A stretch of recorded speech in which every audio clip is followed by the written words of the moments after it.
right. I think we're live everywhere, folks. I will just say, hey, everyone, welcome to ThursdAI. My name is Alex Volkov. I'm an AI evangelist with Weights and Biases. With me, I have a few friends, one of whom you may haven't seen for a while. So welcome back to Freer. What's up? We're going to say hi in a second. We have Yam and Wolfram, and I think that we will miss Nistan this time. Today is November 14th. This is ThursdAI. Alex Volkov, AI evangelist with Weights and Biases. Welcome, everyone. We have exciting things to talk about today. Hopefully some guests. Nistan will not be joining us. And so I think it's time for us to get started. And by started, welcome, folks. Who should I say hi to first? What's up, Sofia? It's been a while since you joined us. Maybe introduce yourself to some folks. And one last thing for folks in the spaces, I said this and I'll say this again. You will not hear the little speaky thing, but the folks who are here on stage are their sound's going to come to my little talky thing. So go ahead, Sofia. What's up, man? How are you? Hey, very good to be back on ThursdAI, this time on video. Yep. Congratulations on the upgrade. And yeah, I was on ThursdAI until last year when other things in my life took me a little bit off the stay up to date with AI momentum. Awesome. Welcome back, man. And also welcome back, Yam Peleg. What's up, man? Doing AI for quite some time, machine learning for quite longer, you could say. I'm doing this for quite a couple of years. Had some open source work, still working on open source. Didn't release something in a long time, but still working on open source and so on ThursdAI for more than a year, I think. Absolutely, dude. We've been running at this for a long time. And Yam is what I like to consider a resident data scientist, machine learning engineer extraordinaire, and so very helpful in when I don't understand topics. You're the first person who I ask about different topics, so I'm very thankful that you're here, man. And Wolfram, welcome, man. So brief introduction from you, and then let's get going because we have breaking news. Hi, I'm a German AI engineer and I am a part-time consultant, and my research is mostly evaluations of models, which I'm pretty known for on Reddit, for example. And yeah, I'm contributor to a couple of open source projects. Amazing. This is the ThursdAI co-host for you folks, and I think it's time for us to dive into the TLDR. For folks who are not familiar, the way ThursdAI is structured, sometimes we have guests, so next week we're going to have awesome guests. But we usually start with a quick TLDR of just like everything. So folks who don't have the 2 hours to spend with us, they will know if there's anything interesting. They get up to date super quick, and then we're gonna continue and dive into the topics of discussion. And not only that, we actually have a community, like there's a concept in X called communities, and we have a community. It's 1,500 strong or something, so you're more than welcome to join. We're gonna post some stuff there as well. But hey, we have almost 400 people watching and then almost 50 people listening. So I think it's time for the TLDR, folks. Let's go. Let's do the thing.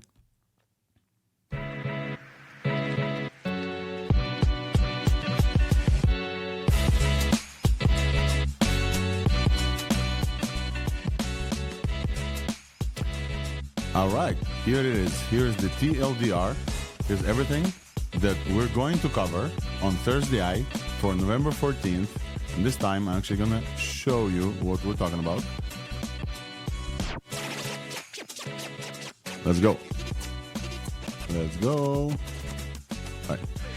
Take a look. We're going to start, obviously, with the biggest open source news of this week from our dear friends who I invited, and for some reason, they're probably taking a good rest this week. But dear friends of ours from Alibaba, Qwen, has released what some called Sonnet at Home. They released Qwen Coder 2.5, and they took state-of-the-art in basically coding. This is a series of coding models from 32 billion parameters all the way to 1.5. And those are state-of-the-art open source coding models that beat even bigger models like 3.5 Sonnet and GPT-4o while being able to run on your machine. Those are quite incredible. There's a bunch of stuff to talk about there, including their artifacts model. So we're going to chat a lot about those. I believe that some folks here tried them and got excited and been testing them as well. And I've been playing around with those as well. There's a whole conversation happening, including a paper called potentially the end of quantization. So we may dive into this. There's a new paper that shows we're reaching the limits of quantization. There's a conversation from Team Detmers, the person behind QLoRa, and we're going to maybe converse and chat about that. And also, in the area of open source LLMs, there's also a new benchmark called FrontierMath for advanced math reasoning. I think there's also a new data set that I wanted to mention as well. I don't have the notes here, but there's also a new data set that we would like to mention as well here. Anything else in open source that I missed, Wolfram? I think we had one more or so thing. And Yam, I think you also mentioned that we just got some breaking news in open source LLMs.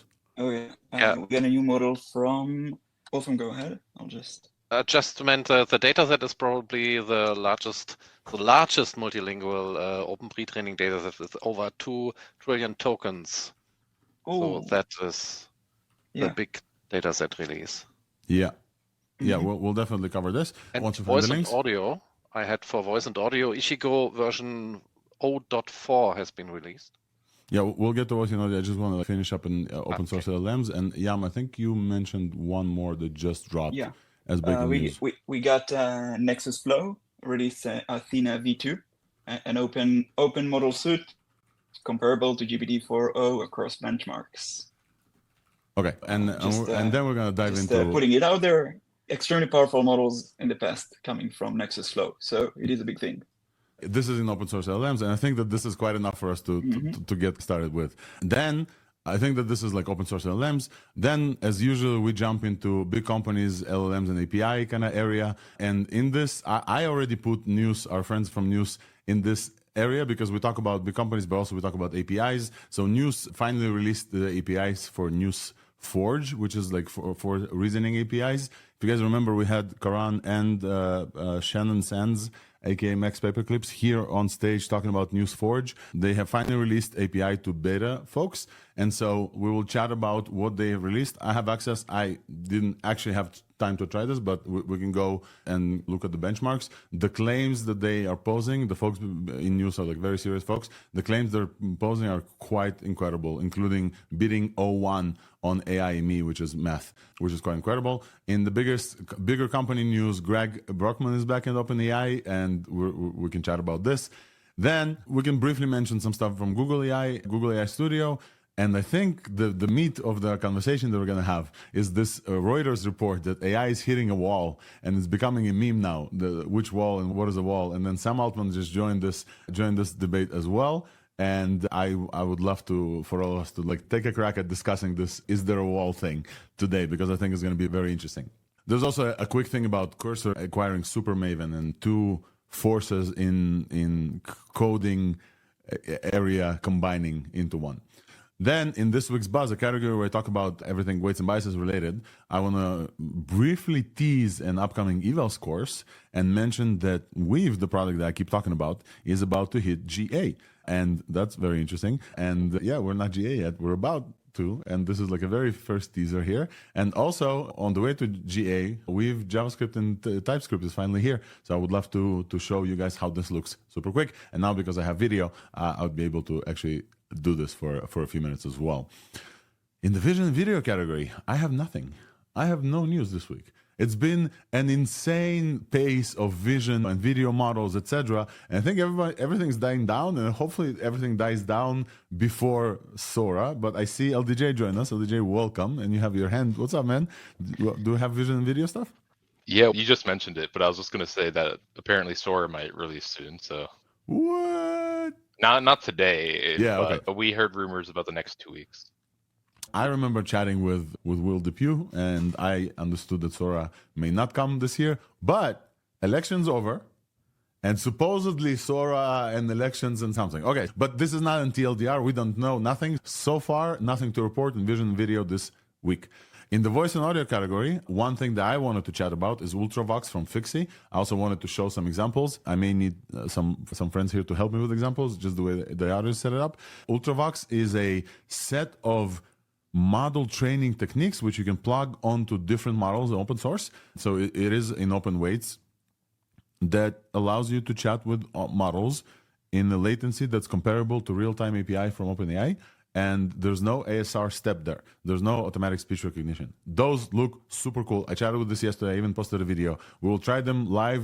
Wolfram, I'm going to trust you to do the demo like we did last time, and it's going to be awesome. And hopefully, I think it's Zach from Fixie. I saw him here. Zach, I see you in the audience. We're going to try live, and then we'll see if this works for us. And then Suno released a V4, and it's really dope. It's really dope, folks. And hopefully we'll play a song or two with Suno. Maybe we'll prepare a song. With Suno, I actually created a jingle for our folks at Qwen. And unfortunately, I don't know if I can play this. Will you guys be able to hear or not? But we'll figure this out. Same with AI art and diffusion. Nothing. Super quiet. I haven't seen any SOTA from there. I haven't seen any breaking news from AI art and diffusion. And I think that the things that, if we have time, I would like to cover, basically, is this Tilde research group from Interpretability. This looks very interesting. And then also this decentralized network for trustless AI verification called Mira Network. Those are the two things that I got tagged in, and those could be interesting by way of expanding our horizons a little bit, if you will. We talk about very specific things. In ThursdAI, we started with only LLMs and open source, and we expanded into vision and video. And now we have this 2-hour show that many people survive maybe to 40 minutes of it, maybe an hour. But yeah, because we don't have a guest necessarily this show, maybe we'll expand our horizons. The Tilde thing is very interesting. The tools category, that next week we're going to chat with Bolt and maybe some other folks, and briefly mention the AlphaFold 3 code and weights were released as well.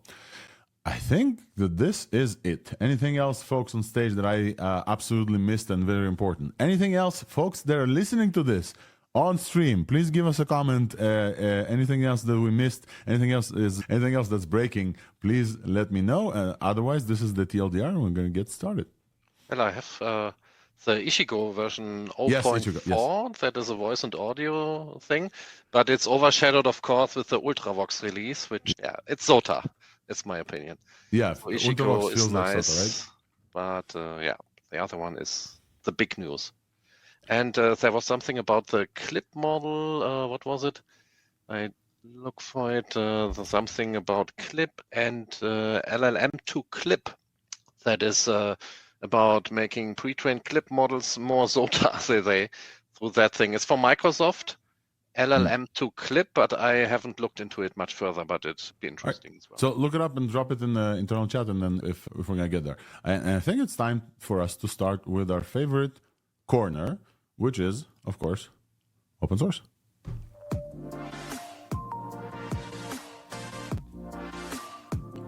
Need a transition here.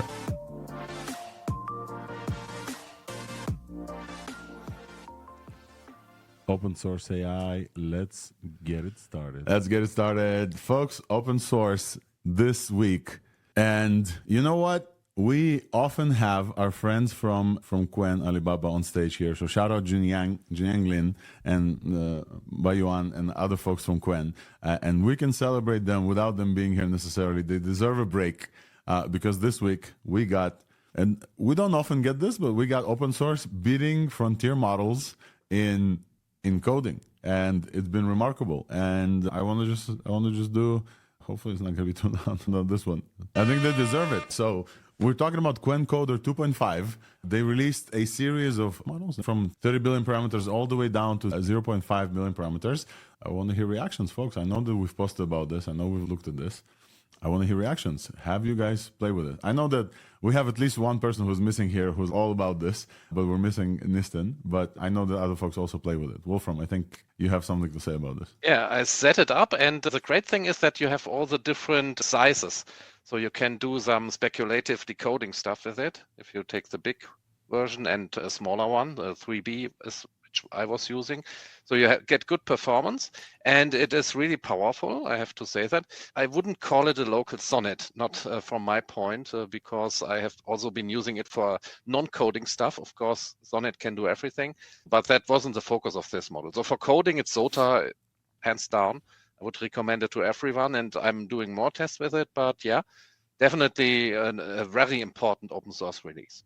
I wouldn't call it a local sonnet yet, but it's definitely the best we have locally for coding. Yeah. So the local sonnet, I think, comes from the fact that just on benchmarks, Qwen 2.5 Coder 32 billion instruct, which is a handful of things to say. I think it's a mouthful of things to say. On human eval, beats Sonnet 3.5, the last one, not this one. So the right? Oh no, this one, the what we call 3.6, the last Sonnet. It's so confusing, the Sonnet thing. 92.7 on human eval, which is incredible, and Sonnet gets 92.1. On eval plus, it gets 86 versus Sonnet 85. I think it's incredible. It looks like they're beating 3.5 Sonnet on every benchmark that they posted. Now, there's obviously other benchmarks, but the interesting benchmark that we know of, like Live Code Bench, for example, and Live Code Bench, Big Code Bench, Ader is one that we're looking at often. So Ader, for folks who don't know, is this kind of the chat. This is a pair programming terminal type thingy. And the coolest things that came from this project is Paul Gontier, I think is specifically the name. He keeps posting, he has two benchmarks for code editing and code like in place modif. And so it's not necessarily code writing, it's code editing. And this seems to have solidified in kind of the LLM leaderboards for this. And I don't see Qwen. Oh, yeah. So Qwen on his chart is not necessarily beating Sonnet. So it looks like you're like pretty much where you are, Wolfram, right? So Qwen 2.5 coder is getting 73.7% on completed correctly on the Ader leaderboard. And it beats DeepSeek coder, beats GPT-4o, and is only behind Sonnet and O1 Preview and Haiku, which is still quite incredible for a 32 billion parameter model, which you can run locally, right? It fits on a 62 gigabyte Mac, which definitely should fit. So that's quite incredible. Any LDJ, do you have a chance to run Qwen, look at it? What are your take on us getting to this level? No, I haven't had a chance to, but it sounds good from what I've heard. Yeah. So obviously DeepSeek is one of the folks in this area who are doing the incredible things. We haven't heard from DeepSeek in a minute. I want to hear from folks. Folks are saying we're installing Qwen now. And let's see what our other folks are giving us some comments about this. The thing that I found very interesting about Qwen, first of all, the releases are very powerful. They release a lot of stuff. I not to mention the graphic that I love. They compare it to, I don't think they compare it to the previous Qwen coder at all, but they compare it to CodeStroll from Mixtral, which is very interesting to see that it's the lowest on this chart of comparisons. They compare it to DeepSeek coder V2, and GPT-4o, and yeah, GPT-4o here is a very interesting one. It's like the one behind the green one. What else can we say about Coder? Okay, the one thing that I loved is they showed examples of, besides the chart, which is like super cool, they showed examples of code generation, but also code repair. Code repair is a skill that they have to teach the coding model to do in-place replacement of code. And so they actually have specific tokens. I took a mention of this. Let me go find super quick. They have a way. They have new tokens like fill in the middle prefix, fill in the middle different things. So they have specific tokens that allow this model to do code repairing after you provided like a section of code versus necessarily just, hey, write this thing from scratch, which allows us to perform very good on this Ader code repair benchmark, 73.7. So very comparably to GPT-4o. I think that's incredible, folks. I think I'm just talking about numbers here, but I need some more excitement from the panel here because like I'm talking about a 30 billion parameter model, a file that I can go to LM Studio right now and just download. I haven't, but I can just download. Yeah, I have a bunch of this here. And then I'll get GPT-4o level at home. And I think it's incredible. Oh, it's right here. It's already right here. It's obviously a very popular one. It weighs, how much does it weigh? 18 gigabytes in Q4. Just 18 gigabytes and you get GPT-4o level coding. And the thing is, with LM Studio, you can plug this into Cursor, which is an example that they showed. Let me scroll down. The folks at Qwen had an example here. So I'm going to show this here on the stream. They had an example. Hopefully you guys can see this. Let me see if I can show you guys here as well. So they're building Conway's game of life, and they plugged in Qwen. Oh, sorry, they're moving too fast. They're plugged in Qwen coder in Cursor, and it looks fairly quick. And they said, hey, we don't like our models to just release on benchmarks. We actually want to use them. And I think that one of the folks in our group chat as well, Wolfram, remind me if I'm mistaken, but I think one of the folks also asked, hey, can I use this in Cursor? And this is the thing that they released, and it looks like it's working immediately. Yeah, Cursor has an OpenAI endpoint, and if it's a supported API, it should work. It didn't work for me when I tried that, unfortunately, so I have to look in my endpoint. I was using Tabby API for Excel2 quantization, which is great. The size of the model is amazing because the 32B, it fits in, like you just showed, it fits in one 3090, for example. And I was running the 8-bit together with the draft model for the speculative decoding, both on my 48 gigabyte of VRAM. And I could run it quantize the small model and the big one at 8-bit, so I got a lot of value out of that. Could you talk about the quantization part and with the speculative model? That would, I think, would be helpful to folks who may not know necessarily what you're talking about. Could you? Yeah, sure. Yeah. That's a way how you can speed up inference, how fast the model generates new tokens, by having a smaller model that does the calculations first and then outputs those, and you check if they if the big model would have really created the same. So I don't know the exact technical specifications, but if you have a small model, you can use it and you get a bigger speed up, which works best for coding, because if you have creative models, so you have a high temperature, then the issue is that the small model is probably generating different tokens. But for coding, you usually have one correct answer. In most cases, you want that. And so the small model is a way to speed it up. And that requires a smaller model, which is great because they have the smaller sizes of this as well. You have the 32B, but you can run a smaller one in addition to it, and you get a much faster speed. And the quality does not decrease, because if the small model prediction isn't proper, it takes the one from the big model. Is that something that they support, or is that something that generally coding models support? Or this is something that the folks release together with their release? It's a part of the inference software, so the inference software has to support it, but you need the proper models, and it's the best. It works the best if you have the same model in different sizes. So they released a 0.5 billion parameters, 1.5, so you definitely can run both of them. Okay, so the other thing that they released with this, so besides being able to run this via Cursor and showing us an example of how Qwen 2.5 coder runs via Cursor and is like a state-of-the-art model as well, they also released a web UI that's similar to the artifacts that they have with Claude, that we all have with Claude. And it looks super cool. I just wanted to live demo this together with you guys. I'm going to do it I'm going to try to do this with you guys here on X as well. But hopefully we'll load this super quick. Open web UI. If this doesn't load super quick, then we're going to go to Hugging Face. Yeah, I don't know what this is. I think there was a Hugging Face one, artifacts. Let me see. Yeah, it's under Hugging Face. Yeah, I have a link here. Definitely have a link. Give me a second, folks. Qwen artifacts, yes. If you guys know that Claude and you use it, that you can ask Claude to build something, and then it will open like a panel and it'll start coding with React and it'll start building things. So they released a Hugging Face demo with Gradio interface. You can do the same thing. You can basically say, help me design interface with a purple button that says Qwen start. When the button is clicked, display countdown from 5. Let's use one of their examples. Let's just click on this example and hit send. So I'm showing this live on the stream. Let me show this live here in X as well. I just hit send on their example, and you can see that it starts writing code here in HTML, and it's done. And then we hit the button, and it worked. It's not the most nice UI in the world, but hey, it worked. It worked super quick. Let's clear history. Let's try something else entirely. So basically, they just built the Qwen coder, and they built an interactive demo that asks it to probably do it in HTML and JavaScript.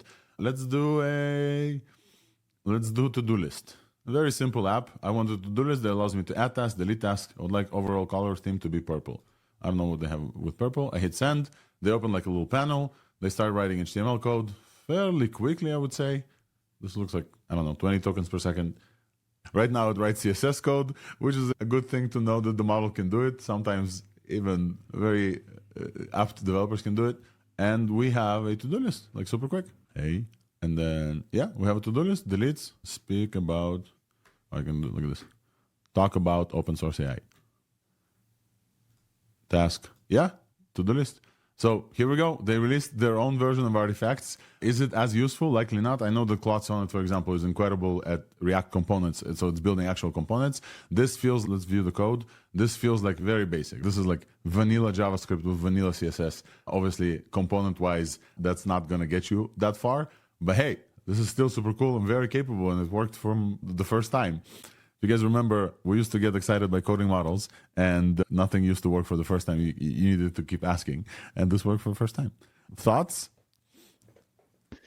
Yeah, I was thinking about how when the artifact feature first came out for Claude, I was wondering why did they have to redo the entire code every time you ask it to make a small change or something? Yeah. And I guess that for whatever reason, they decided to not have fill in the middle features for the model, like fixing the code. But it seems like with this, you can actually reiterate much faster than the artifacts feature with Anthropic Claude probably, because since it could do fill in the middle, it doesn't have to rewrite the entire thing each time. Do you think that Claude cannot do fill in the middle? Yeah, it's kind of a mystery. Yeah, go ahead. I think someone leaked, I'm not sure if it was Claude's or someone else's system prompt, and they have it really embedded in there. Write the entire file again and again every time. So it's some sort of result, scientific result, that rewriting the whole code makes much better result than trying to replace in the middle. And I think that's the best direction going forward, because when you do iterations in artifacts also on the new Qwen model, it's a lot of time for every iteration. And on Claude, it's even worse because it's really easy to get too long outputs that it just fails to render. And you wait the whole time, you don't get the artifact at the end. That's a great direction to advance. Yeah. So I think that we've covered Qwen with 5. Yeah, go ahead. Sorry. Go ahead. Fill in the middle, the model doesn't choose where to fill in the middle. Mostly you tell it, I would like you to fill here, and then the model fills in the middle. It's not exactly like the model can choose to fill in the middle where it wants as iterations, but I do think that the best approach is like Cursor. The way Cursor do it, which when they actually replace lines with, it's a sophisticated prompt flow, the way they do it in Cursor, but I think this is the best course of action in general. But overall, guys, this is 32 billion parameters. 32 billion parameters. It's like, insane. Comparing to Claude, yeah, I know, comparing to Claude is interesting, but guys, this is 32 billion parameters. Come on. This is amazing. Seriously. I think we're not giving this enough excitement here. I think that this is, first of all, we know these people. Jungang is a frequent co-host on ThursdAI, folks. 32 billion parameters. This is a 22 gigabyte file that you can download and put on a thumb drive. I don't know what you will do with a thumb drive. You run it on a MacBook. You run it on a MacBook, man. You run it on a MacBook. It's amazing. Seriously. Yeah. Very impressive. Absolutely. Yeah, it is insane. Insane how fast we go. And we're going to talk about a wall soon. And I think that what wall we're talking about, once you can run this literally on MacBooks or Mac Minis that just came out, it's absolutely insane. So a huge shout out to the folks. Speaking. Okay, if you just want, how is it so powerful? We didn't even talk about this. What exactly did they do? First, I want to talk about the wall. So they trained for a tons of tokens. Seriously. This is probably the most trained open source model ever to date at the moment. They trained for 5.5 trillion tokens of code. However, they started from a base that is already trained, So if you just take the overall amount of tokens that the model went through, it's 23 point something trillion tokens, which is probably is the most that we heard about to this moment. Shout out for, we are asking ourselves, how is it so good? We actually don't need to ask ourselves. They just told us, they released the paper, which today is a big thing. So you just know in the paper, you can just read the paper. Just a little bit of highlights. They started pre-training with 8,000 context length, file level, code base file level, then went repository level in the second phase of 32K. And then at the end, they went and struct and DPO. But so it's interesting to see that they have multiple stages of pre-training as well, which is interesting. Also, they did a lot of synthetic data generation, multilingual data generation, multilingual coding languages, lingual generation, and they also went with a sophisticated checklist-based for scoring and filtering the data. You don't just go for educational content, you go for multiple criteria to filter out high quality data for pre-training. And everything, all of the details are in the paper, but it's amazing work and you should read it if you are into training models like this. Waiting for Qwen 72B, hopefully soon. Thank you very much. This is only 32, man. 32. Always leading, always leading, always leading. It's incredible. This is only 32 and then 72 is going to come. And what wall? What the fuck are they talking about? Sorry. Okay. I think we've said all we can say besides the fact that we are very appreciative of the Qwen team, not only releasing these incredible models, but also being like fairly open. Not only that, we haven't talked about the license. Most of these models are Apache 2 license, besides one. For some reason, the middle one. For some reason, I think this is the 3 billion one is the Qwen license. It's still like fairly permissive, but everything else is Apache 2. Everything else is fully use this to whatever purpose you want, keep doing whatever, merge, fine tune, whatever. And that's just absolutely incredible. So huge shout out to the Qwen team for all of this incredible work. We really appreciate it. And not every day we get SOTA. And I have to thank them from all of Europe because it's available here and usable here, which is not as common anymore. Huge shout out and big thanks. It's a great model. It's one of the most important open source releases we ever had. You have to say that. Apache 2, yeah. It's not only open weights, it's like literally just pretty much everything. Besides, they didn't release the dataset, but we cannot hold them for that. They have to keep going as well. Huge. All of Europe is very happy as well. For this, I have a little jingle. I think it's going to be silly, but we like some silliness. Wolfram, if you will, could you do me a favor and go into this link and share your screen with audio? Would that be cool? One second, folks. We're going to try something that we tried before. One of the things that I want to mention afterwards is that we also have a new version of audio, and we're just going to try a little bit. But I wanted to celebrate the state-of-the-art thing with Qwen, and what better way to celebrate than with another AI celebrating this AI. I wrote them a little bit of a jingle for the show, for a transition. Every time we're going to get SOTA, I wanted this, at least some of this, to be a transition. I just didn't fully pack this in the show, so let's try playing this.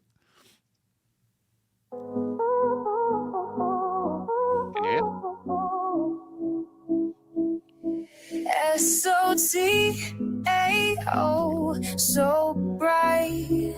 This is Suno V4. They just released this AI music generation, and this is with love to the Qwen team. Thank you for SOTA for open source. Echoes in the depth of night. Echoes in the Twitter ecosphere and So the ThursdAI. tired, so to hear the sound. Yes, I know it's cheesy, folks. I know. State of the art, world renowned. All right, we can like fade out here smoothly. Let it flow. So time magic, here we go.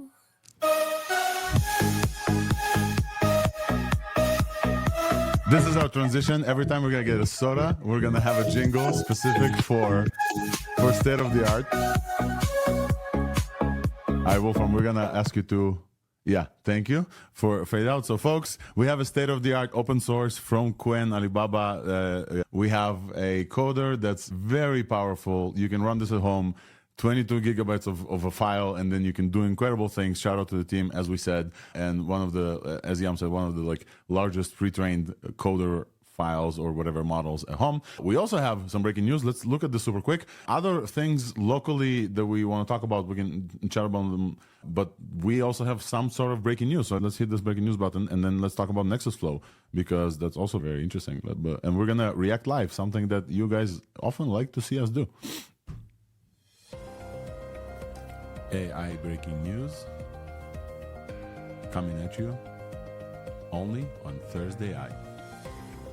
Thanks to Yam for bringing this breaking news, and some folks already commenting on this breaking news as well. We're going to show and talk about Nexus Flow. Nexus Flow X just introduced Athene version 2, open model suite comparable to GPT-4o across benchmarks. which is what we saw from the coder thing on the coder benchmarks. And then they mentioned the thing that we're going to talk about with the scaling low plateau and etc. So let's take a look at what we have here. Bear in mind, folks, right now, what we're talking about right now is a tweet from a company that we generally know and know the good stuff are coming from. We're reacting in real time. So unlike the Qwen stuff that we know the team, we also had time to play with this model. This is like a live reaction. Take it with this much of grain of salt. So what we got is two specialized models. They claim that the future of LLMs lies in targeted post-training to enhance and tailor model capabilities. Athene V2 is designed to address offering two specialized models. V2 Chat, competing with GPT-4o across multiple benchmarks, and V2 Agent, specialized agent model surpassing in function calling and agent applications.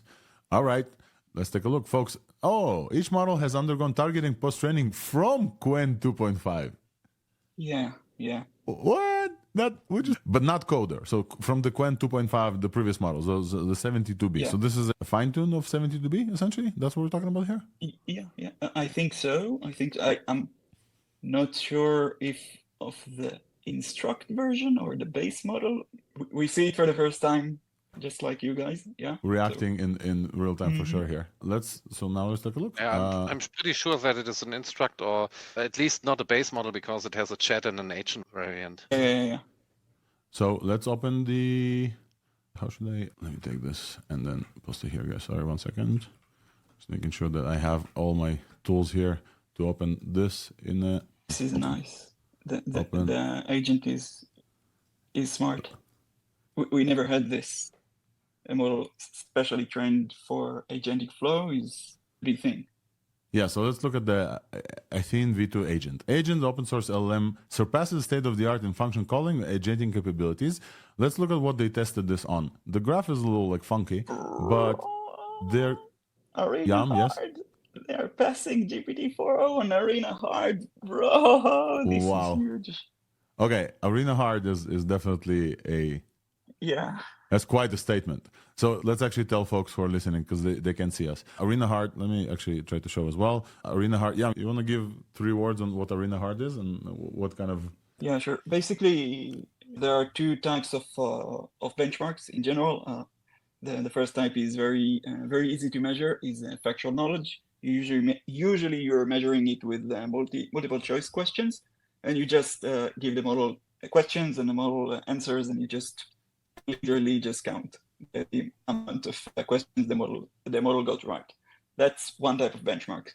However, you can be a really smart model on this type of benchmark, and yet it doesn't feel.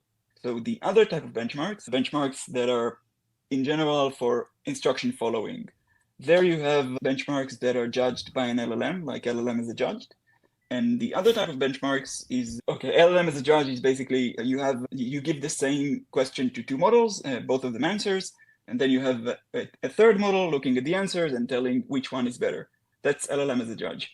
The second type of benchmarks is the benchmarks of scoring. The model answers the question, for example, and you have a different model that scores the answer based on some criteria, like from 1 to... There are 3. These type of benchmarks are very correlated to the model feels good. These are benchmarks that you want to look into. There are 3 leading benchmarks that are worth looking into each time: ArenaHard, Empty Bench, and Alpaca Eval. Overtaking GPT-4o on ArenaHard is a big thing. It is a big thing because it probably translates really well to the model is really good in real life. So. Thank you, This was a great breakdown of ArenaHard. I'm trying to figure out how to show this graph. Oh, right, cool. So we have, just for folks who are just listening to us as well, this Athene V2 chat is getting 84.9% on ArenaHard, with GPT-4o getting 77, Llama 405B getting 69, and they're getting a significant boost from the base Qwen 2.5 they fine-tuned from. So from 78 to 84, this is quite a jump. They show both the agent one and the chat one kind of in this graph, which is very interesting. What else can we look at here? GPQA is comparable to GPT-4o, like at 53.5, 53.6, like very, like it's a 1 point difference between GPT-4o. This looks insane on metrics. This looks either comparable. We got LLMs on this one. I doubt. It's very new. You mean LM Arena, previously known as LM? And also ranking 2 on Bcode Bench it is impressive. Yeah. Wow. All right, folks. We're getting excited. This is how we react in real time. I love this. Wolfram, anything from you on this? What do you think? What's your gut tell you? LDJ, what's your gut tell you on these folks, Nexus Flow? I'm excited, of course, so I want to check this out after the podcast. I know what I'm going to do. Yeah, it's very interesting, and the approach is interesting, that they have decided to not just make one model that does everything, but they split it into an agentic version and a chat version. And I can imagine where you have a chat agent, or not agent, a chat AI you talk to, which is then calling the agent to do what you discussed in the chat. So you can combine them, build your own mixture of expert in a way through those models. So I see a lot of potential here. Yeah, we can talk about that in the scaling part. Some more. Yeah, I think they're mentioning the scaling part themselves. It looks like they released just in time and they prepared this. So I think we can mention the scaling part here as part of this, just because they're also talking about this. Let's maybe bring this up super quick and kind of transition to that chat as well, because we wanted to mention this anyway.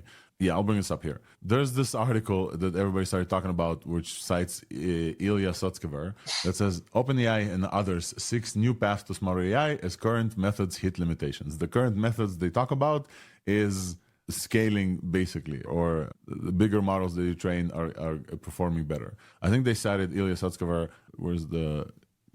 Yeah, the actual statement that they have here is the 2010s were the age of scaling. Now we're back at the age of wonder and discovery once again. Everybody's looking at the next thing, Sutskever said. Scaling the right thing matters more now than ever. And he declined to share more details about how his team is addressing this issue.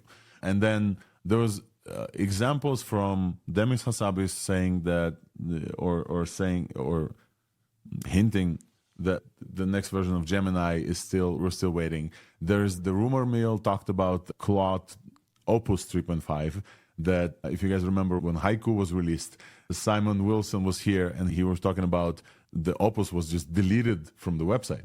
Absolutely, Opus was supposed to release at some point, and then at some point it was just gone from the website as well. And so the rumor mill was, hey, they underperformed what they thought they would want Opus to be at.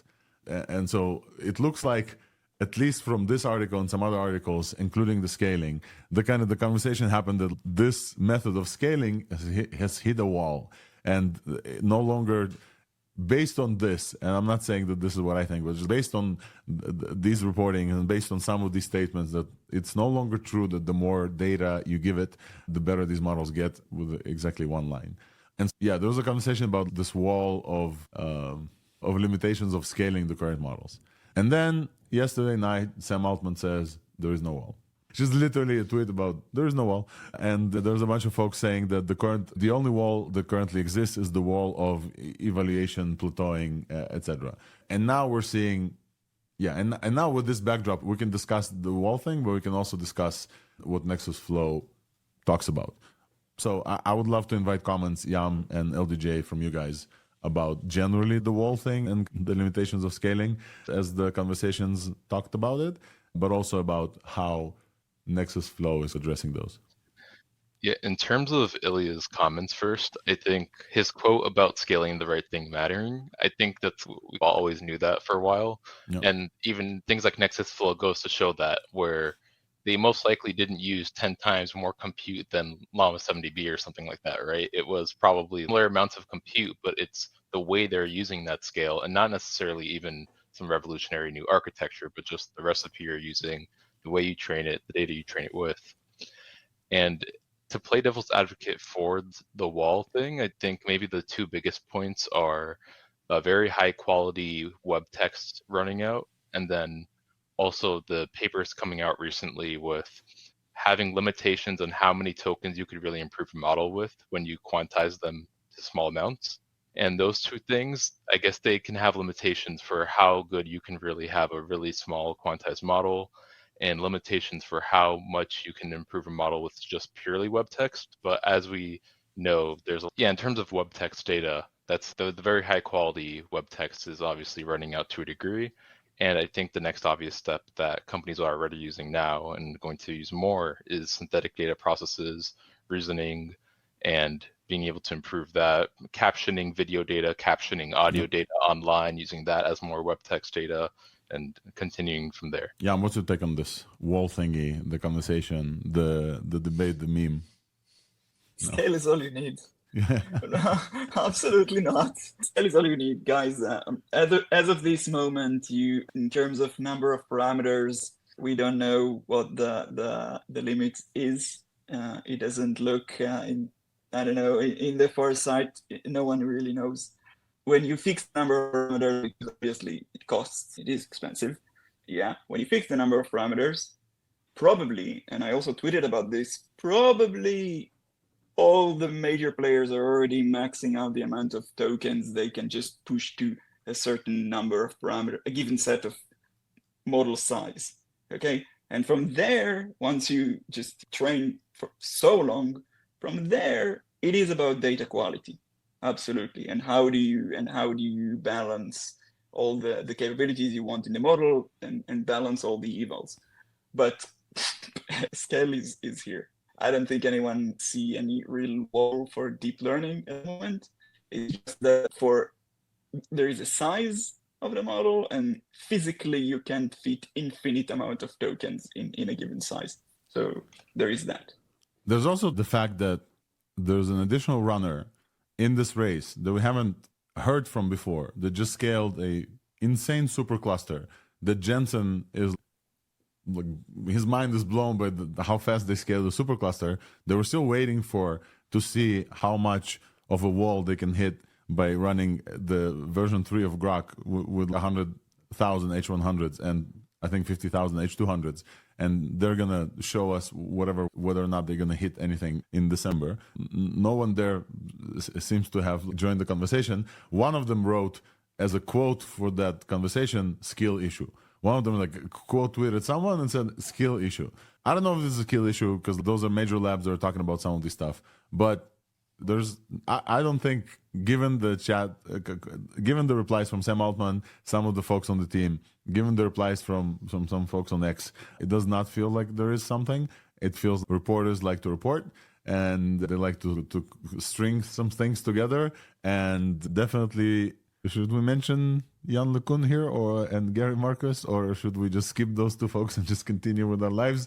But definitely some folks love alternative approaches, let's say, to this whole thing, and they have been talking about this is going to be a wall, whatever, and they're like celebrating and doing like the rounds of, yeah, we told you so. But I guess it remains to be seen.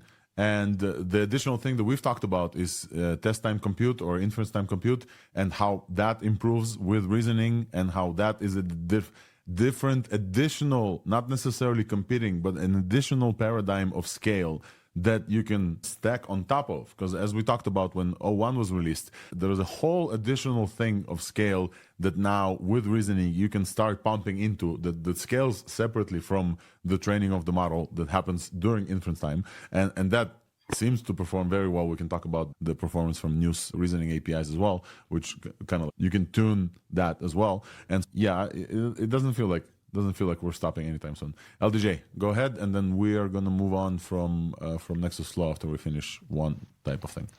Yeah, I was going to mention there's somebody from XAI that commented something like, he mentioned skill issue, but he continued with saying, I don't think OpenAI has a skill issue though. But if he basically had the sentiment of, if you are hitting such a wall, then skill issue.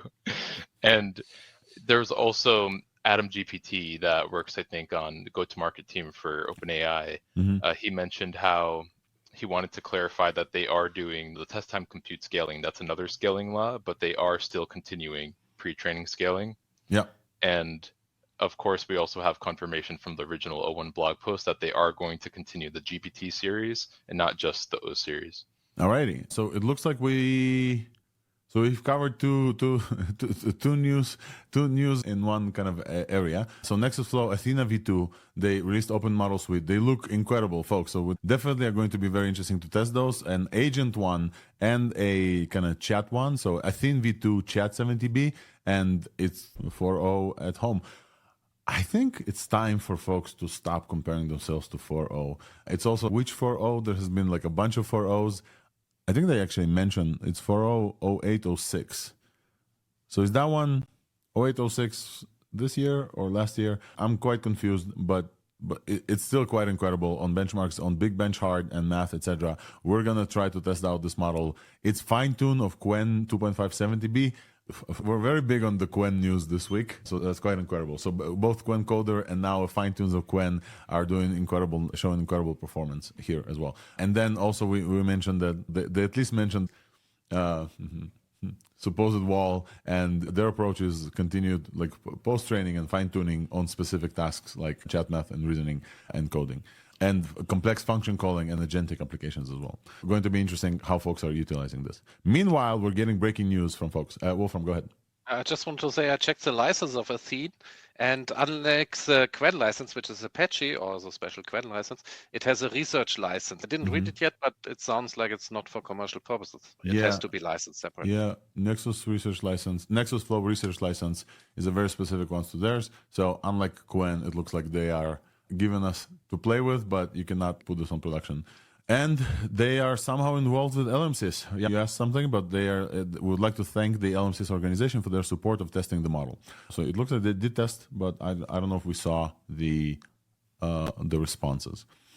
All right, folks, it looks like we've been at this for an hour. Let's do a little refresh because we talked about open source. We didn't mention the end of quantization because let's talk about one potential doomsday scenario and then maybe talk about the end of quantization as well. Super quick, but let's do a little bit of a refresh of the space. We've been at this for an hour. We have a bunch of folks tuning in, both on the video. I think we're clocked it at 1,000 viewers at this point. That's quite something. So hey, folks, who are just tuning in and watching us, you are on ThursdAI. I'm here with Safir, with Wolfram, with LDJ, and Yam. Hey, folks, who are tuning in on the space as well. We're just covering the first hour that we've covered. We talked about open source LLMs. We discussed the main open source LLM news this week, which is Qwen Coder 2.5, a state-of-the-art coding model, which is basically an incredible model you can download, and it performs as or very close to frontier models, but you can completely run this on your MacBook or 4090.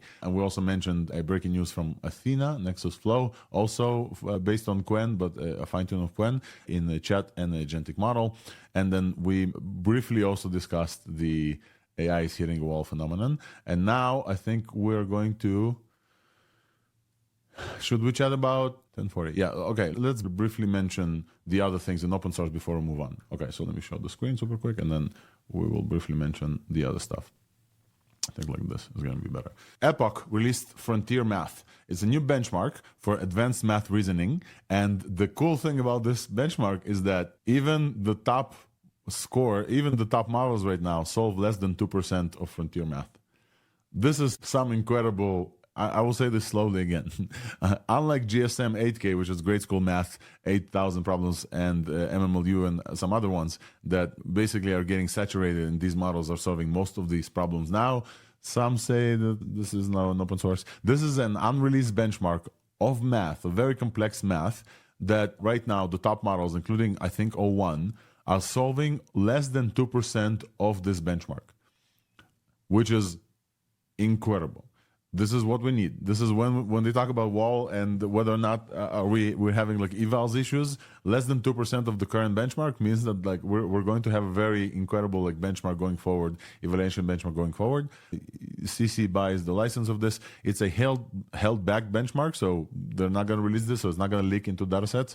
The goal is to deepen understanding of AI capabilities and limitations in math reasoning. Shout out to Epoch AI for this quite incredible feat. Nothing else to add there. We're going to keep mentioning this, and I think that the rise of more evals that are held back, I think there's a big case here for model providers to say, hey, our model does incredible on math, and I couldn't have trained on this because it's a held back thing.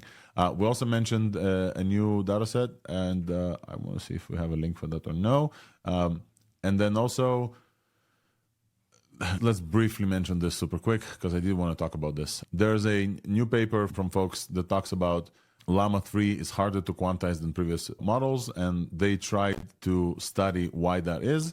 And the hypey mention of this is, hey, models become harder to post-train quantize as they're overtrained on lots of data. And they're claiming that this could potentially be the end of quantization. There's a lot of stuff here. I wanted to see if folks want to cover this super quick, if briefly. I don't know if folks have already dove into this. Yam, Wolfram, LDJ. And if not, we can just cover what Tim Dittmer said about this as well.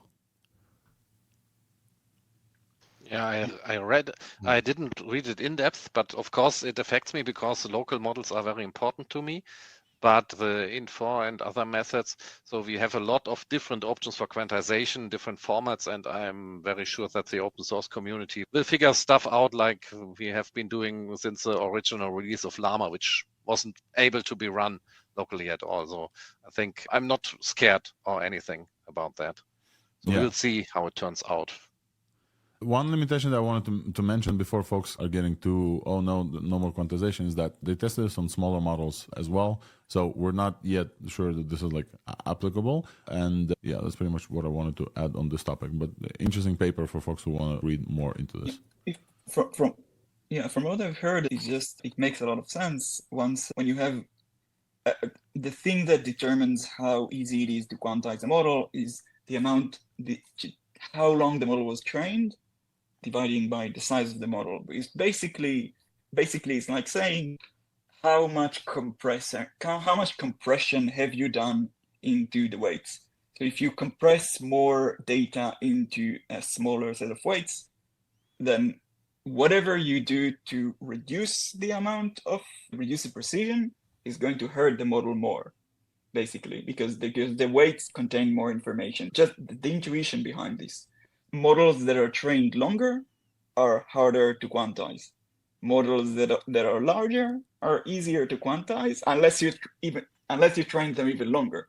So that's just the intuition behind what exactly is going on. The paper goes much more depth into this, but just in one sentence, what is this about? But yeah. And we'll add this to the show notes as well. Tim Dittmer's the guy behind Q, Laura, and obviously other bits and bytes, and he's a research scientist in ArenaHard. He talked about strong evidence we're reaching the limits of quantization, and like Yam said, the more tokens you train on, the more precision you need, and broad implications for a field and GPUs, etc. Definitely interesting to read what he's talking about. Also interesting in the context of which GPU companies or which LPU or NPU or whatever. We talked with Cerebras, you guys remember, we talked with Grok, with AQ, we talked with all these companies that are building different types of chips, and some of them run in full precision, for example, because of the way their GPUs are structured, or sorry, their chips are structured. So very interesting implications for those folks as well. The last thing, Wolfram, thank you for sending the link. Largest multilingual open pre-training dataset. Largest, I'm going to repeat, releasing largest multilingual open pre-training dataset. PlayS, providing common corpus, blah, blah, blah. Largest fully containing 2 trillion tokens permissibly licensed content with provenance information. That's 2 with 1, 2, 3, 4, 5, 6, 7, 8, 9, 11, 12, 13. It's insane. 2 trillion tokens. Developers responding to impressions from a UE Act. Common purpose goes beyond compliance by making an entire permissibly licensed dataset freely available on Hugging Face. Common corpus, truly open, multilingual, diverse, extensively curated. Incredible. I want to celebrate this. This is awesome, folks. Very awesome. We're looking at, I want to show this picture super quick on the space as well. We have common corpus as 927 billion tokens of open culture, 388 billion tokens of open government corpus, open source, 335 billion tokens, open science, and open web, 132 billion tokens. Largest collection of public domain books, newspapers, Wikisource. It's just incredible. As they say, the more multilingual content, the better for, obviously, other models. Wolfram, thank you for saying that. Breaking news, new Gemini, breaking news, new Gemini. Experiment, new experimental, but new Gemini experimental is just dropped. I was waiting for Thursday. this. Let's do it justice. Let's do it justice because Logan loves to release on Thursday at the time of Thursday. Everyone loves to release on Thursday. Yes. Everyone. Okay, so let's do this. Let's do the actual celebration thingy. So we are getting breaking news, folks. AI breaking news. I have it queued up. Coming at you only on ThursdAI. Folks, breaking news. Gemini Experimental 1114 available in Google AI Studio right now.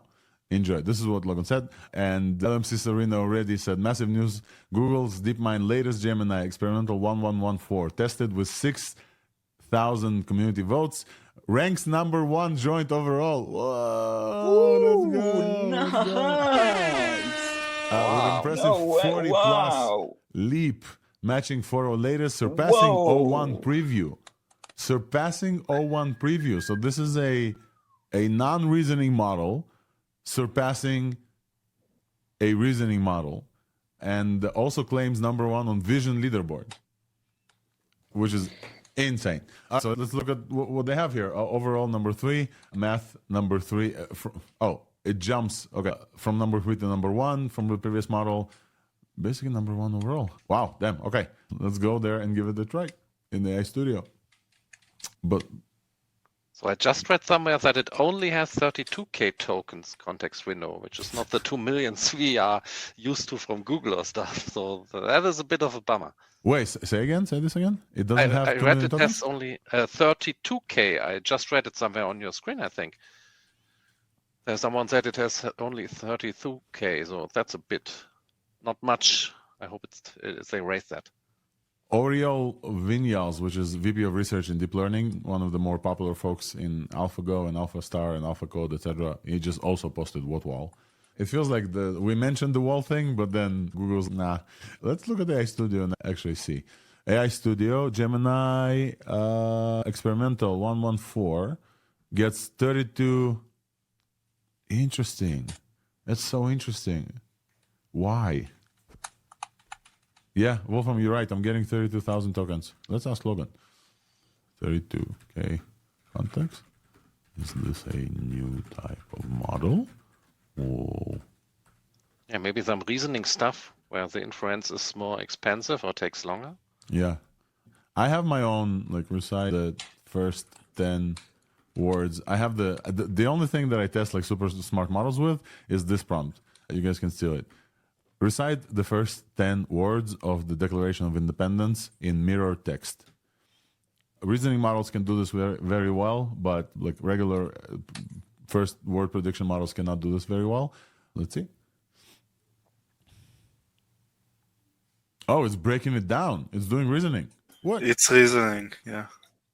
It's doing reasoning. And it's wrong. It did not do it correctly. Because At least it tried. Yeah, it's tried. The thing that I expect is basically when you look at the mirror, how it looks. It did every word in mirrored, but then it put the word in the regular order. O1 does this. Let me show you how O1 does this super quick. So folks who are only listening, the model just said, let's break this down. And then it said 1, the first 10 words are, and the first 10 words are when in the course of human events it becomes necessary. 1, 2, 3, 4, 5, 6, 7, 8, 9, 10. So it got exactly 10 words right. And that's already good. And then it mirrored each word. And then it just put the mirrored words, but in the right sentence. What I expect from this model is to actually put them in reverse sentence. So when you look at a mirror, actually, you can read this. O1, I believe O1 is getting this right. Let's super quickly take a look at O1 preview, and then I believe, no, this is not what I want. I believe the O1 will still get this right. I'm waiting for a model that's not reasoning that can get this correctly. Can you regenerate it a few times? Because that's like the strawberry thing. Sometimes the model gets it right, and sometimes it doesn't. Sure, yeah, I can try again. Let's try this live. Meanwhile, O1 is thinking about this. I think it could be also a prompt thing in mirror text. So let's say mirrored text as it would be seen in a mirror, like this. Let's give it a little bit more instruction here. Meanwhile, I tested it with O1, and I said this content may violate our terms of use and usage policies, folks. So unsafe, man. So unsafe. I apologize if I broke the rules, OpenAI, by asking your model to do a very basic thing. Yeah, no, this is not it. And also, oh Jesus, what's going on? Yeah, it has been known for being very harsh with those things. But they changed the default. Yeah. So folks who are listening as well, I got flagged right now for content not permitted, for low probability of hate and medium probability of harassment when the model answered this, recite the first 10 words of Declaration of Independence in mirror text. Could be that mirroring text is like a jailbroke technique that they don't like or something like this. But still, it looks like we're getting a new model from Gemini. It looks like it's beating on LLM Arena other models. Only 32K context, so it does seem to be doing some sort of reasoning. Grounding seems to be an option still. Any folks want to try any type of very specific prompts, very hard prompts that you have? Yeah, you could do the classic how many R's are in strawberry stuff. Yeah, let's try this super quick. How many R's are in the word strawberry?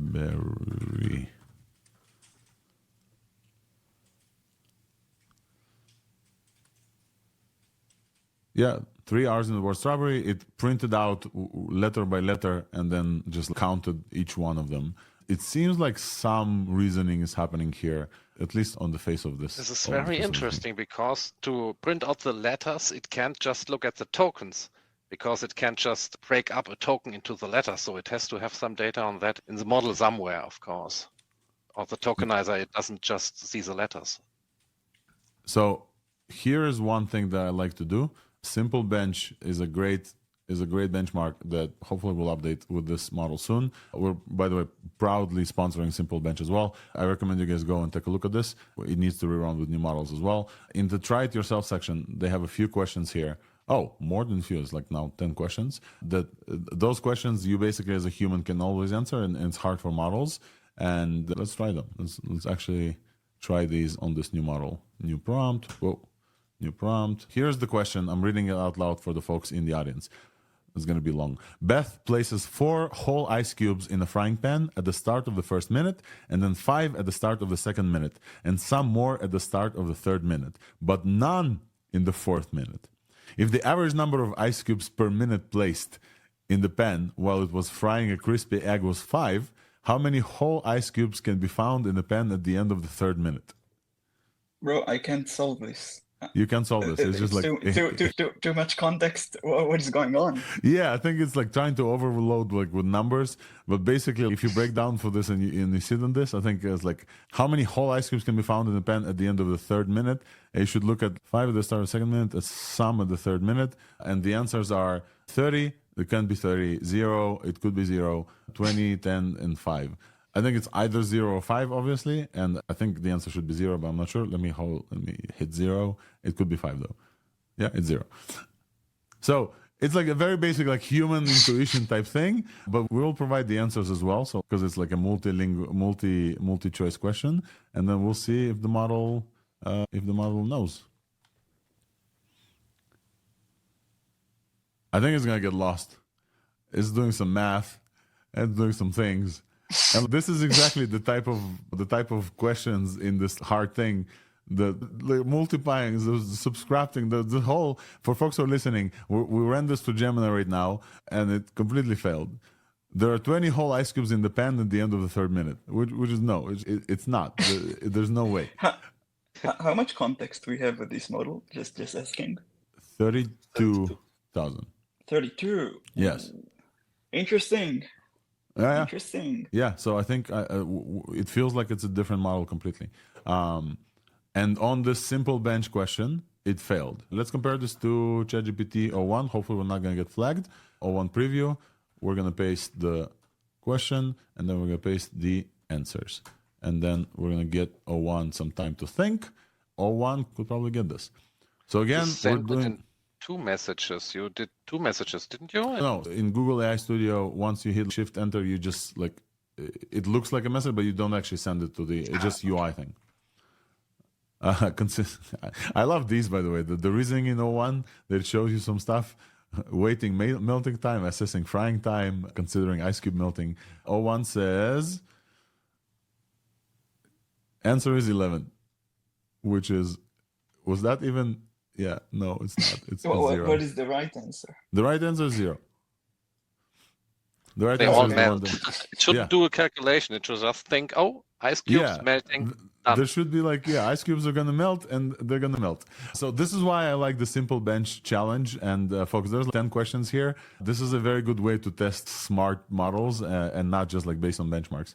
Anything else for us to say here on this exciting breaking news, or should we move on? It feels like we should move on. Yeah. Really good. Beautiful to see. They're moving fast. Gemini. Yeah, Seriously, absolutely. Moving really fast. Join on Math Arena as well. It looks like they're getting together with O1 Preview. They're getting a joint place, O1. It's very interesting to see how they would perform on the FrontierMath new one that O1 solves only 2% for, that we mentioned. Probably didn't do it justice by doing those trick questions if it's specific for real reasoning and real math and stuff like that. Yeah. I find it quite interesting that live, as we reacted to this model, it failed the 3 questions that we gave it, or the 2 questions that we gave it.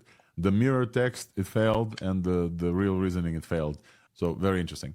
Folks in the audience, if you are already playing with this new model, give us a shout out if you otherwise feel that this model is like the new king. But otherwise, shout out to Google, shipping super fast. On this topic, by the way, last Friday, they also shipped something, which is they support the OpenAI API compatibility. Last week, we briefly mentioned this, but there was a whole thing about, and I think this was like Logan himself specifically, they shipped a compatible OpenAI API, which is for folks who are not developers. This basically means that developers who use the OpenAI Python library are able to replace 1 string and 2 strings, and then use the models, whatever models they have on there in your code, very simply. This also means that for weights and biases Weave, this is great because you can use Weave. You could always use Weave with Gemini. We built support for this, but now you can use it even simpler as well. Speaking of, it's been an hour and a half, and I haven't talked about weights and biases as well, so in order to not get fired, here's the This Week's Buzz category, super quick. I'm just kidding, obviously. As I mentioned this, there's one piece of breaking news super quick. ChatGPT for Windows is now available for all. Just got a ping from OpenAI. Super quick breaking news. Folks on Windows, the ChatGPT app is now available for you as well. So for folks who don't know, folks on the stream, folks in the audience, I work at Weights and Biases as an AI evangelist. I recently also am taking over the social media efforts, and this is definitely one. We are gearing towards releasing Weave, our LLM Observability framework, in GA. We've been working on this quite a while. It's shaping up to be an incredible tool. 1b.me/Weave is where you want to go if you want to check out the kind of documentation. As many developers listening to the show, documentation is where I'm gonna send you, and not to like the website. The website is like nice and sleek, but that's not, you want to see the docs, right?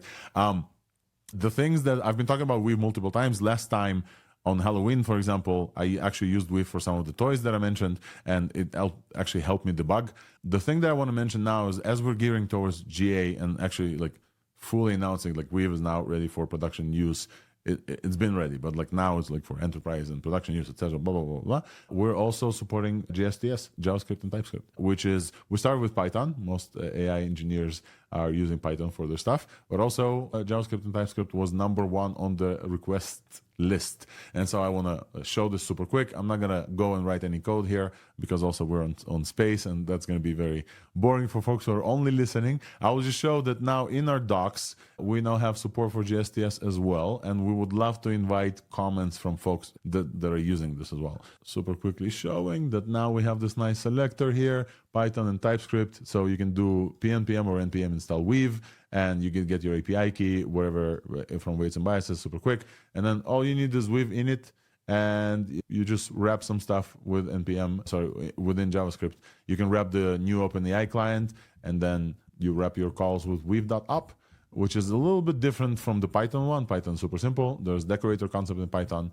TypeScript is a little bit different. That's it. This is the announcement. Now, if you write your code in Node or in JavaScript in client side, etc., you are also able to enjoy LLM Observability. Why is it very important? Let me do 2 minutes on LLM Observability, why it's very important. I talk with many developers. This is my job. Besides ThursdAI, the actual job that I have is to go and talk about LLM observability at events with developers about evaluations. Many folks build with AI. They build cool demos. They get excited about all these new models that we talk about, let's say Qwen 2.5 Coder, for example. And then they build cool demos. They try to put them on production. They try to make money. And it's really difficult. It's really difficult to maintain an app on production because of the undeterministic nature of these models, because the temperature changes, because of different things. Many of them don't even know what's happening after they put on production the model and how the users interact with the product. Some of them know what happens because they look at the logs once they launch it, but they don't know what happens after they change the model. So many folks listen to ThursdAI, for example, they hear about the cool new model, they want to change. For example, right now, we just told you that Gemini just released a new one with like less of a context. It could be the fact that the new model also performs different on different prompts. It happened before. New Claude reacted differently to different prompts as well. And Weave is the tool that lets you be confident that your app runs on production in the way that you predict it to run. It does it by two things, offering you very simple tracing and very simple eval suite. So tracing is very simple. You just wrap some stuff and we'll take care of everything for you in terms of showing you all the conversations that happened on your, I'll show you a quick example here, all the conversations that happened in your app on production. I will show you an example afterwards. And then evaluations is a way for you to create basically the human eval, like all of the stuff that we talk about here on ThursdAI. Those are generic evals. Those are generally how to evaluate models on a set of generic tasks. When you're a company and you have your own specific tasks, the generic ones don't help you. The fact that the new model released in the Qwen 2.5 is a % better on human eval for your company doesn't really matter because you have your own specific set of tasks and you know your company's like goals better than the generic model. And so for that, we have a evaluation runner, and it's a simple API toolkit that you can run and build your evaluations with Weave. That's it. This is the spiel for Weave. I hope you guys use this. And if you do, please let us know. And if you use the TypeScript one, we would love to know how it works for you. And if there's any bugs, please let me know directly. DM me, and I'll let the team know as well. This has been this week's Buzz Corner from Weights and Biases. And now, I think, back to our regular show. With Google, we talked about Google. We talked about AI is hitting a wall. Let's talk about Nous Forge Reasoning API. So, our friends from research have finally announced the release of their Forge Reasoning. If you guys remember back at maybe a few weeks ago, maybe a few months ago, I think after O1 was released with reasoning capabilities, folks at Nous Research said, and everyone was not shocked, but surprised at the fact that OpenAI is hiding the reasoning from us. So as you saw live right now, as we saw, the reasoning that you see in O1 is not actual direct reasoning or what the model does. It's another model that summarizes the actual reasoning steps and shows you a summarization of those reasonings. Many folks didn't like this. Many folks that said, hey, this is not OpenAI. We need this open. The reason why OpenAI did this is because they didn't want folks to distill this into other models like they used to do for a long time for GPT-4. At least that's one reason. Nous Research, the folks who we know and love and released models like Hermes and like very known for their high quality fine tunes, they have built something called Forge, and they talked about Forge for us, and they used multiple tricks about reasoning like Monte Carlo tree search and the chain of code and mixture of agents, multiple techniques that we talked about here on stage multiple times to achieve reasoning and show it to you. And right now, the only way to experience this, they also show the UI for this, so you'd be able to see this in the UI. And unlike the OpenAI version, you'd be able to actually see the actual reasoning that the model went through. So right now, what they released is an API in beta, in private beta. This API allows you to request difficult questions, and by difficult specifically, they're showing the AIME. So that's, I don't remember the exact acronym for AIME, but it's math, invite, math. LDJ, can you help me out? I don't remember the exact acronym either, but I do remember I'm pretty sure it's the qualifying exam for the International Math Olympiad. Yeah, so those are very like difficult like math questions. And when O1 released, this is the score that they highlighted in O1. This is like the score that O1 was really good at. That reasoning is required to run very well and achieve performance. The folks at Nous are mentioning that they are able to achieve a higher score than O1 unreleased. We'll see, because we only saw a one preview right now, but OpenAI mentioned the score of one full, which is at 73%. They were able to achieve a higher score on this AIME benchmark with Hermes 70B with forged reasoning. So without forged reasoning, so just to give you an example of folks who are listening, without reasoning, Hermes 370B gets 33% on this AIME, 33%. With reason, GPT-4 gets 26%, by the way. O1 gets 73. With forged reasoning, with Hermes 3, they get 80% on this math score. So from 33 to 80. This is what they're talking about. How do they do this? They do multiple tools there. So it's not like one model. They have a whole system there in place, including a chain of code. And so they fully admit that this is not necessarily like an apples to apples comparison specifically. They have an ability to run code with code interpreter. And they also do something called Monte Carlo tree search to create a system of enhanced reasoning capabilities. The thing that I want to highlight here is that, first of all, we have an API. It takes a while for this thing to get. So you know how O1, you send a question and inference time compute is a thing and you wait. And in O1 right now, there's no lever to say, I want to wait longer for a better answer. OpenAI has this lever. OpenAI, definitely, we talked about this before. They can scale the inference time compute. They can turn the knob and say, hey, I want to think more. I want to think less. Nous research basically has this a little bit. In the API, you can pass fast, medium, or long, and on long, it can think up to 24 hours or something like this. I don't even know about pricing. There's no pricing mentioned yet. And the cool thing about this is they have model layer and reasoning layer. So you can think of this as you can choose which model you want to run this. They offer Hermes 3, they offer Sonnet, Gemini, and GPT-4. And then there's the reasoning layer on top of this. So unlike where OpenAI kind of condensed this to essentially one model that was trained for reasoning, this is like two separate things that you can plug in different models. So this was released in waitlist. They're allowing some folks to get in and play with this. I will play with this some more and let you guys know. But I wanted to tell you that it started to roll out, and it's very exciting to be able to see that reasoning is now also coming to the realm of other models and not necessarily only from OpenAI.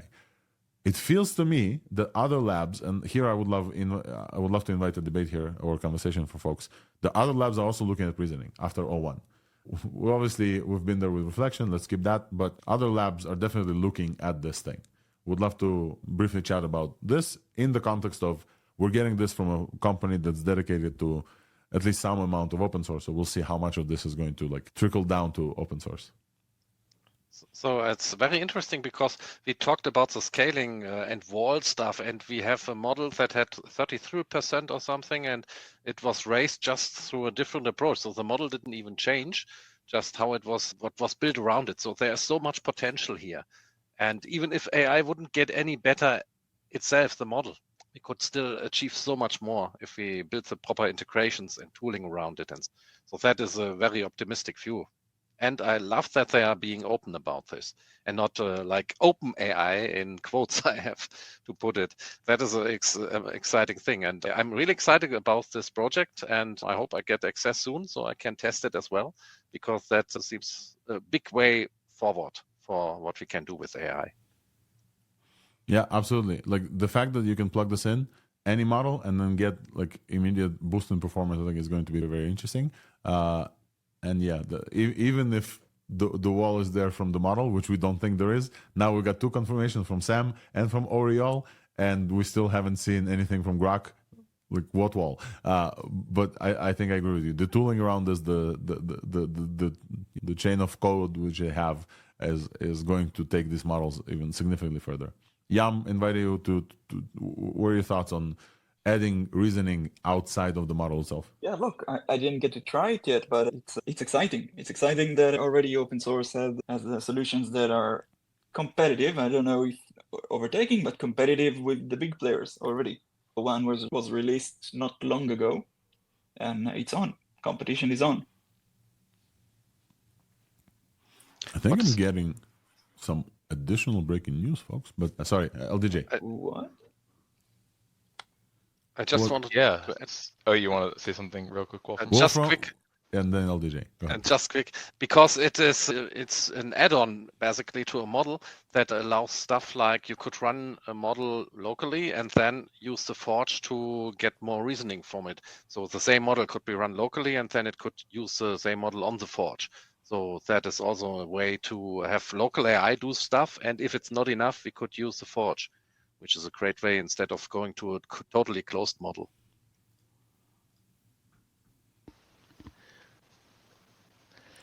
Yeah, LDJ? and Go ahead. yeah, I think just something that came to mind, it'd be really interesting to see what happens if you have it connected underlying to the O1 Preview API and then see what happens there. Does it boost it at all? Does it end up boosting it significantly? And also Technium just reached out to me and told me that I should specify, they haven't tested it on a very wide range of models and haven't tested it on Sonnet yet. They want to be sure that people don't have the impression that it's guaranteed to improve any model. However, with the models they tested so far, like the open source Hermes model and some other ones, it did have some significant improvements. Still impressive. Still impressive. What's one of the superpowers of OpenAI O1 is that it does its chain of thought behind the firewall. So it can think unrestricted by alignment and safety, and then it just needs to worry about what it shows at the end in the chat. And from what I understand, this ability does not exist in what we just saw. So it still uses the aligned safe models to do its chain of thought, and that's maybe one more direction that we can see even better results. That's a good call out, and this is something that the folks at OpenAI, when I went to Dev Day, they actually mentioned that this is one reason. You know, there's other reasons they don't want to get this distilled, right? But one reason that they don't want the reasoning steps to be restricted by this alignment before they send the reasoning and after they get the reasoning back, that's where the restrictions happen. That's the layer, the moderation layer. But they definitely don't want the thought reasoning to be aligned. That's a very good call out, Safir. And I think that here, given how Nous is treating alignment generally openly, I think that they have a completely different approach and they are beholden to a completely different set of standards and safety than OpenAI would be. And because it's an open model, you can plug in, for example, an uncensored model as the reasoning layer, for example. Yeah, so I think it's a very good call out. We can even test that because we can use a Llama model and an obliterated version where the censorship is removed, and then we should see how much of a difference it makes. So with open models and local models, we can actually test it and verify. Folks, we have breaking news. You guys want to see breaking news? Breaking news. Thank you for Jose Ruiz. I'm going to put this up on here. You guys can read, but also I'm going to show, and maybe we can try this. Breaking news from OpenAI. I love breaking news. I'm going to show this. Coming at you only. I haven't seen this. ThursdAI. The Mac app from ChatGPT after update. I didn't have this. I had to close it and reopen now. Thank you, Jose Ruiz, for the shout out. And now has a new thing, a setting called Work with Apps. It's in beta. And what it allows to do is says, allow ChatGPT to read text in code editors and terminal apps. Ooh, that's super cool. Because we know that it's coming. Like we knew that it's coming. You say you have a checkbox as enable work with apps, and toggle pairing is a shortcut, and then manage apps. You have to install extension. Cursor is not here. So it's like VS Code and terminal. I don't even use terminal though. I use Warp. So this is like meh. But okay, we can use terminal once because we want to try this out, right? We want to see if ChatGPT can read my terminal stuff. I don't even have terminal here. So basically, is it interesting for us to do this live, or should we think, or should we skip this? We can try once. We can try. Do I even have terminal? I don't think I have terminal. We got advanced voice mode, pretty much. What do you mean? If this works with advanced voice mode? Yeah. That's a good question. I think so. Why wouldn't it? It should, right? I think advanced voice still doesn't have any tool calls. It can't even search the web. Yeah, no. that's a different thing. But I'm Yeah. asking if it is integrated into the app. You're right, absolutely, but it's a different thing. There is a good chance that I don't have the terminal app deleted. No, it's here. Terminal. Can I drag this into this guy? Yeah, okay, so I need to go and set this up. Meanwhile, do I have VS Code? Install extension? Okay, so now you can integrate this into VS Code, which I have. Yay. So now, I definitely want to see this. I want to see ChatGPT integrated in VS Code. You guys want to see this live as we're doing this? You have to download the extension, and then you have to extensions install from V6. Oh, Jesus. You download the file. VS Code extension thing. Yeah, I'm trying to do this live. Downloads. Downloads. Thank you. Yank. Okay, you install an extension, and then what? Select verify appears in the extension sidebar. I haven't been in VS Code for a while, so extensions sidebar. It's here. Installed ChatGPT. Do we see ChatGPT? Do we see ChatGPT? I don't think we see ChatGPT. No. Yeah, here. Yes. So we have it. Amazing. Connect ChatGPT Visual Studio. Click in the Visual Studio Code icon in the chat bar, pressing Option Shift 1 while in Visual Studio Code. Okay, let's go here. Let's open a folder. Let's say projects. Let's say this one. Doesn't matter. And trust and continue. Yes. Sure. Okay, folks who are listening on the stream, we're testing out the ability of ChatGPT app to actually connect to VS. Oh.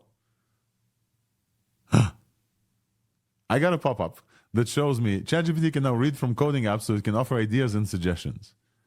Cool. I have a little icon here that says work with apps and start voice conversation. Yum. Yes. All right. And does it let you switch to O1 preview there? So you can connect O1 preview with VS Code? I doubt it. Hey, ChatGPT, what can you see on my screen? Can you read the code that I have?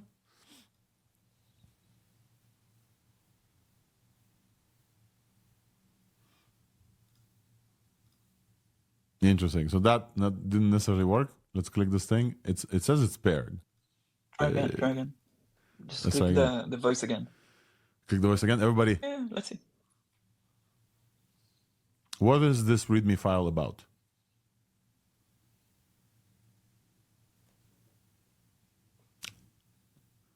No, it doesn't seem like it's getting it. Let's try that. What is this README file about?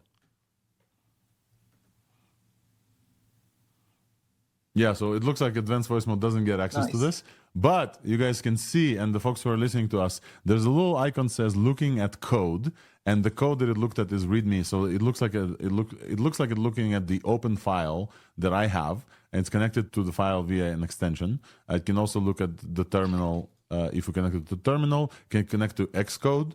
Oh, that's going to be incredible for app developers. App developers love this. Like many people who like work and develop apps, like our friend Junaid, for example, they do copy-paste, but now there's going to be an extension here. So the apps that are currently supported are Terminal, TextEdit, like why, and Xcode and Code, VS Studio Code, so not Cursor. And yeah, advanced voice mode does not seem to be getting access to this. So you asked the question if O1 preview. So that's a very strong connection because Cursor charges $1 for each such operation. Okay, O1 preview, working with code. Yes, let's do a file, real-time client PY, and then Option Shift 1, and then we choose O1 preview, and we say, what do we want to see? Let's just refactor, improve. Sorry. Refactor, turn detection mode, and add some types. This is O1 preview. Let's see if it gets access to our code. Going to be very interesting. I think we're almost there at the end of our show, folks, but I think we got a bunch of breaking news. But refactor the turn detection in your real-time client class. Yeah, it got access. Yes? Very cool. That's super cool. Yeah, this is the same code. Really nice. Yeah, okay, so folks, what we have here is a ChatGPT app on the Mac now has access via Chrome extension to the VS Code and to your terminal. Unfortunately, terminal specifically, and not like the cool apps, and not every app, but fine. And via VS Code, via Chrome extension, it gets you access to ChatGPT via app and O1 preview as well. And it looks both work. And it shows like a little nice, like smaller screen as well. So it's like a cursor composer almost. And but you still have to copy it back, it looks like. Right? Yeah. There's no apply thing. Cursor has it. Yeah, there's no push back. It looks like it's just applying. Still super cool. Still incredibly, like, you don't have to like copy paste. You don't have to like, it sees what, and there's a super quick shortcut, Option Shift 1, where everywhere you are, let's go to another file. Everywhere you are, Option Shift 1, it pops you in there, and it looks like it's looking at the exact this file. Not fully there in terms of cursor, because cursor does a bunch of stuff. You can add things, but still super cool. So shout out to OpenAI for this release, and Jose, thank you for bringing us this breaking news. I think that before we finish, I wanted to wait. You guys heard ChatGPT speaking from? No, you guys didn't hear ChatGPT speaking. All right, so because of the way things work, Wolfram, I think I'm going to cue you up next because we want to talk about the audio stuff, and Ultravox is next. We're going to chat with Ultravox CEO hopefully next week, but we already heard Suno, by the way. We played the song with Suno. Some folks asked me if Suno was already released. I believe so, but if not, they will release soon. Suno released a version for the API, either about to release or already released. If you go to create, you have this like little drop down Suno v4. I think Sean asked. The fidelity there is incredible. Unfortunately, I cannot play audio for you. We'll solve this issue as well. But Wolfram can, and what I will ask Wolfram to do is show us another thing. This another thing is called Ultravox. Ultravox is a set of open source multimodal models designed for real-time AI conversations. The thing there is they're basing these models on top of existing models, and it's a way to fine-tune or train these models to build the ASR, the automatic speech recognition, into the models themselves. These models then understand audio natively, the Omni from OpenAI, but these models don't actually output audio. Right, so it's still text-to-speech on the output, but these models, because they don't have ASR, they're like significantly faster. And so the demo is super cool. And we're gonna try the demo. I'm gonna send. Hopefully you have it. And I'm gonna switch back to Wolfram, and hopefully folks on stage will hear this. Let's go like this, and then Wolfram, go ahead and have a conversation, and then we'll see how fast this is with Ultravox, and maybe zoom in a little bit if you can. Okay, I'm zooming in a bit. So I tested it today already, and I was really impressed. So you have the choice between the 70B Llama 3.1, the 8B, and the Nemo. I'm using the big one, and you have 3 voices: Chinese, Arabic, and English. But it's not just English; it's multilingual. So I'm starting it now. Hello, thanks for calling. How can I help you today? Hi, how are you? I'm doing great. Thanks for asking. Okay, you have an excellent voice. And you can interrupt it at any time, just like the real-time voice from OpenAI. Yeah, I'm designed to feel pretty natural. What brings you here today? We are testing you. You're live on stream, and there are a lot of people watching you. How do you feel about that? No pressure, right? Just kidding. I'm built for this. I'm excited to show everyone what I can do. Go ahead and throw some questions my way. Okay, anything we want to ask? How many are in strawberry? I hate that question, but... There are 3 strawberries in a strawberry. Yeah, that's an answer. Okay. Can it hear us, you think? Is our audio plugged in there? What did you ask? I asked if our audio... Name. Ask it to talk like a pirate. Talk like a pirate. Talk like a pirate and say something. Shiver me timbers. You're looking for a swashbuckling chat, eh? Yeah, can you sing a song? Sorry, matey, I can talk like a pirate, but singing ain't me strong suit. Oh, no. Besides, singing isn't really that useful in everyday conversations anyway. Yeah, so the special thing here is it is a multimodal input. So you input your voice and it's not transformed to text, but the output is text, and that is then turned into speech again. Ask it how it's so fast. So you're saying I'm a direct speech-to-speech model. Yeah, so why are you so fast? There's no latency, but it's not so uncannily fast than the other models we've tested before. I'm built on open source tech, and I consume speech directly. No need for an extra ASR component. That's what makes me faster than the classic systems. Yeah, so what's your output system? I'm built on the Ultravox model, by the way. Yeah, go ahead. You wanted to ask something? Can you change voices? How does it work? Yeah, it's. I told it to get a female voice, and it played like it had one, but it didn't get one. So you can't do that. The output, I think, is still text to speech. Yeah, I can definitely try to switch up my voice, but I'm not perfect. So now speak as a female. Hello there, darling, in a female voice. In a female voice. Nice. So you have the voice selection drop down. Giggle. I'm glad you like it, sweetie. Ja, you just have the Oh male my God. voices here. Giggle. Okay, lass uns mal Deutsch sprechen. Sag mal was auf Deutsch. Sag mal Hallo Zuschauer auf Deutsch. Hallo Zuschauer. Say something more in German. Ich bin ein künstliches Intelligenzmodell, entwickelt von Ultravox. Ich kann in vielen Sprachen sprechen und verstehe auch Fragen und Anweisungen. Okay, any other languages you want? I can chat in over model 50 is that? languages, actually. Want to try one out? What model is that? Like, what is the base of this? Llama 3.17 dB. Oh, so Yeah, it for should the be text. really good. Yeah, so it should be really good. You can learn more about me at ultravox.ai. Just ending the call so I can Yeah. talk to you guys. Yeah. The whole So- thing is open source. We can download the whole thing and run it locally. or- Yeah. You can Models are connect. open weights, yes. Okay. Models are open weights. The training code, I believe, is also open weight. It's you can take models and then fine tune them for this. We're gonna chat with Nice. Zach hopefully next week. He was here this morning, but then he had to go from FixAI. Shout out to FixAI for this The incredible speed. platform that allows you to just interrupt it, and it's a platform. It's a UI Yes. thing as well. It's also, can we run exactly this setup locally? I don't know if you can run locally. I know that they have an Find it, API. This API is costing 3 times less than real-time API from OpenAI. Okay. And Yeah, there's an inference server on their page on the GitHub, but it is working with WAV files. So I think the community will build something very soon. Pinocchio, maybe? they're also like performance evaluated through speech translation. So they're like strong speech understanding and nearing GPT-4o and like the blue metric for translation. Very like incredible that it's like on top of open source models. This is Llama, folks. We talked with Llama just now. It has Llama multimodal built into Meta, and it's slower than this. This was very fast, but not like Wolfram. I think you said not like Moshi. That's like uncannily fast and annoying. That's too fast. Yeah, It's this was a eating a normal mind. conversation that you had. So they did the interruption right.